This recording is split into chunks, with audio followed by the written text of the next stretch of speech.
صراط هذوك اللي نعمت عليهم.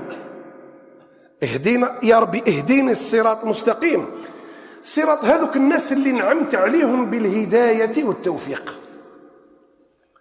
أولئك الذين أنعم الله. القرآن يفسر بعضه بعض، قال اهدنا الصراط المستقيم صراط الذين أنعمت عليهم. شكون هما؟ أولئك الذين أنعم الله عليهم من النبيين والصديقين والشهداء والصالحين وحسن أولئك رفيقا. يا ربي أنا اهديني الصراط المستقيم. وش من صراط المستقيم؟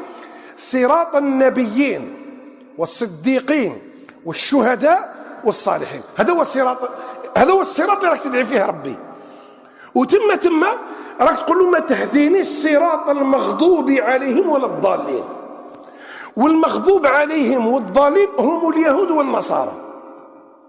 اليهود قال غضب الله عليهم ولعنهم سبحان الله وجعل منهم القردة والخنازير. هذول المغضوب غضب عليهم رب العالمين اليهود.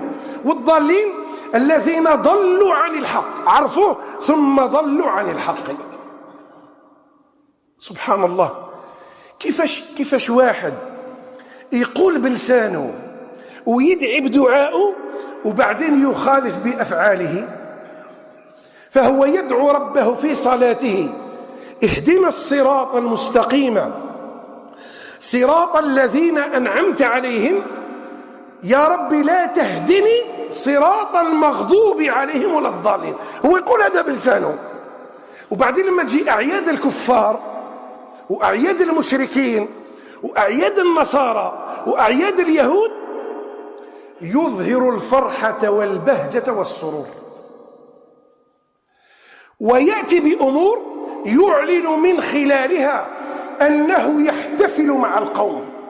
بك أمر كبير. تعرف شو يقول ابن تيمية وابن القيم في كتابه أحكام أهل الذمة، وابن تيمية في كتابه اقتضاء الصراط المستقيم في مخالفة أهل الجحيم. يقول الاحتفال هذا، الاحتفال بأعياد الكفار وأعياد اليهود وأعياد النصارى راه ما راهوش غير في المعصية، قال راه يوصل حتى يكون كفرا مخرجا ناقلا من الملة. عباك وش معناتها كي تحتفل مع واحد نصراني؟ يعني شغل راك رضيت بهذاك الصليب اللي راه رافدو، وشغل راك رضيت هو لما قال هذيك الباتول العذراء عليها السلام مريم ابنة عمران، راك رضيت هو قال هي زوجة الله وانت احتفلت معه.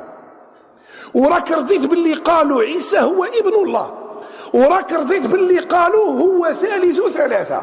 وربي حكم وقال لقد كفر الذين قالوا إن الله ثالث ثلاثة. فكيف تخصص هذا اليوم الذي